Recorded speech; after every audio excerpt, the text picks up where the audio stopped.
만약 중국집에 짜장면을 시키는데 면 익힘 정도라든지 양파의 볶음 정도라든지 춘장의 비율이라든지 고기의 양, 소스의 정도, 짠맛과 단맛의 비율 등을 개별 선택할 수 있게 해놓는다면 짜장면 가격이 지금보다 훨씬 비싸지겠죠. 요리 시간도 훨씬 길어질 겁니다. 잘못된 메뉴가 나가는 비율도 높아질 겁니다.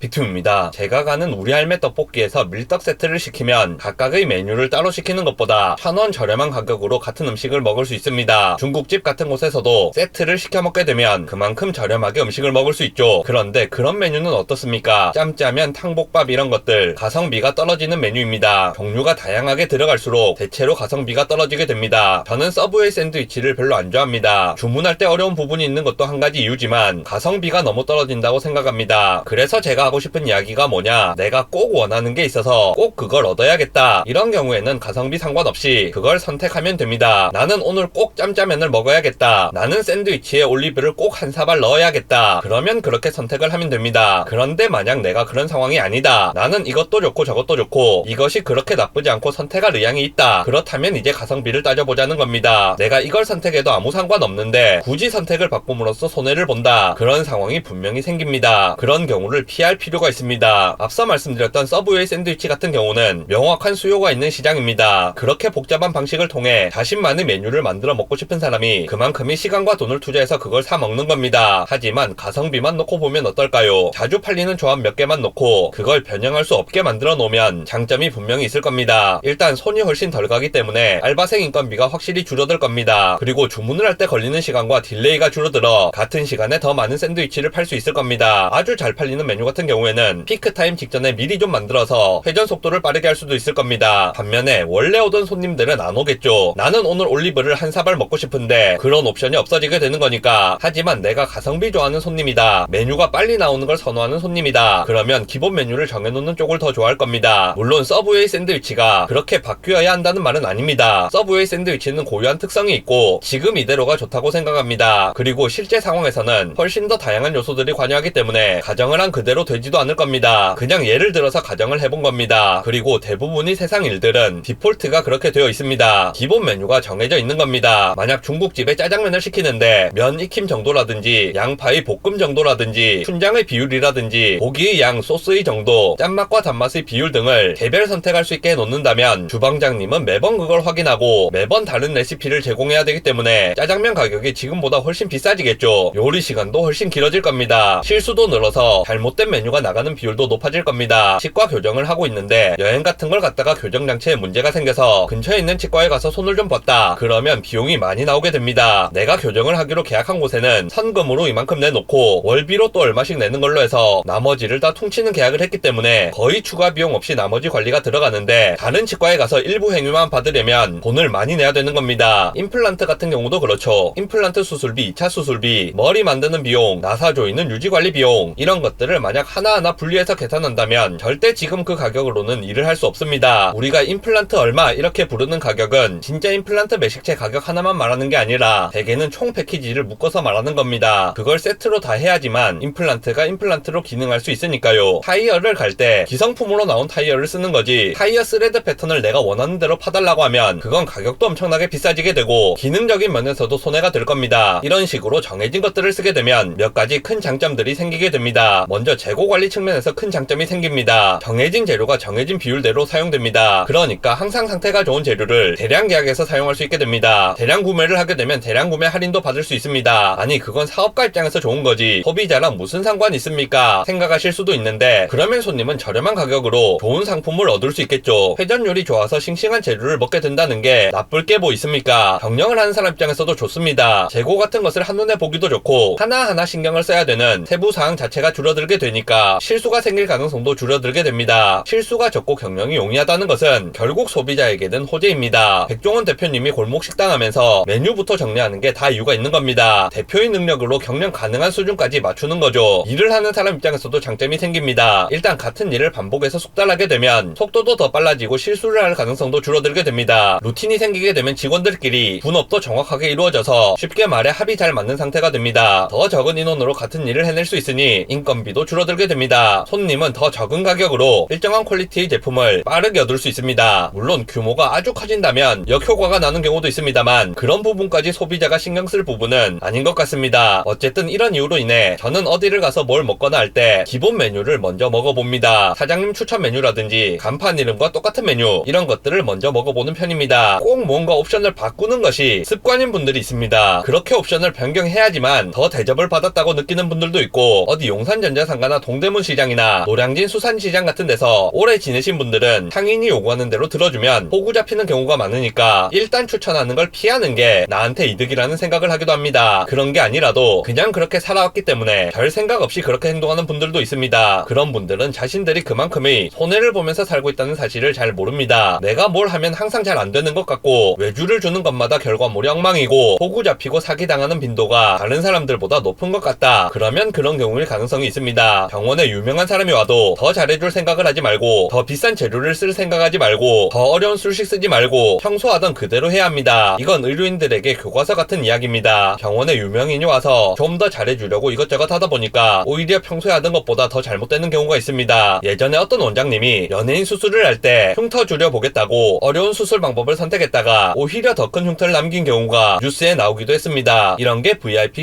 신드롬입니다. 평소에 안 하던 짓을 하다 보면 당연히 실수를 할 가능성이 높아지게 됩니다. 비행시간이 오래된 기장이라고 해서 아무 비행기나 잘 모는 것은 아닙니다. 자기가 오래 몰아봤던 비행기라야 잘 모는 겁니다. 대부분의 직종들이 마찬가지입니다. 평소에 루틴대로 쭉 하는 것은 성공률도 어느 정도 정해져 있고 동료들도 충분히 익숙합니다. 재료나 기구들도 그 작업에 최적화되어 있습니다. 그런데 평소에 안 하던 것을 한다. 그러면 숙련도가 떨어지는 작업을 최적화되지 않은 도구로 하는 상황이 발생하게 됩니다. 그러면 그게 더 상위 옵션이라고 할지라도 결과가 더 나쁠 수 있는 겁니다. 이런 현상은 많은 곳에서 일어납니다. 화장실 타일 공에게 한 번도 안 써본 종류의 타일을 주면 붙이는데 실패할 가능성이 높아집니다. 인쇄업자에게 처음 보는 재질의 인쇄를 의뢰하면 원하는 결과가 안 나올 가능성이 높습니다. 의사에게 평소 안 하던 방식의 수술을 요구하면 예후가 나쁠 가능성이 높습니다. 요리사에게 안 만들어본 메뉴를 주문하거나 평소 쓰지 않던 재료를 주게 된다면 원하는 맛이 안 나올 가능성이 높습니다. 자동차 부품을 하나하나 따로 타서 조립하는 것은 완성된 자동차를 사는 것보다 비싸고 잘못될 가능성도 훨씬 높아지게 됩니다. 모든 경우에 일반화를 할 수는 없겠습니다만 옵션을 바꾸는 것은 바꾸는 것 그 자체로 비용을 발생시키게 되고 오류의 가능성을 높이게 되는 경우가 많습니다. 물론 옵션 변경이라고 할지라도 자동차의 옵션처럼 통상적으로 정해진 수준의 옵션인 경우라면 그럴 가능성이 더 적습니다만 루틴에서 벗어난 옵션을 요구할수록 그럴 가능성이 높아질 수밖에 없는 겁니다. 내가 선택이나 옵션을 바꿀 때는 단순히 개별 선택이나 옵션에 대해서만 볼 게 아니라 루틴에서 오는 인센티브라든지 규모의 경제에서 오는 이득이 줄어들지는 않는지도 따져보는 것이 좋겠습니다. 내가 세트 할인을 굳이 선택하지 않더라도 세상 대부분의 일들은 이미 세트 할인이 적용되어 있고 그걸 굳이 깨는 것은 좋은 선택이 아닌 경우가 많습니다. 영상 요약하겠습니다. 세트 아이템에서 오는 인센티브는 세트가 깨지게 되면 그만큼 빠지게 됩니다. 세트를 깨야겠다는 생각을 할 때는 단순히 개별 옵션만 볼 게 아니라 세트를 깨므로써 발생하는 손실 역시도 생각을 해야만 합니다.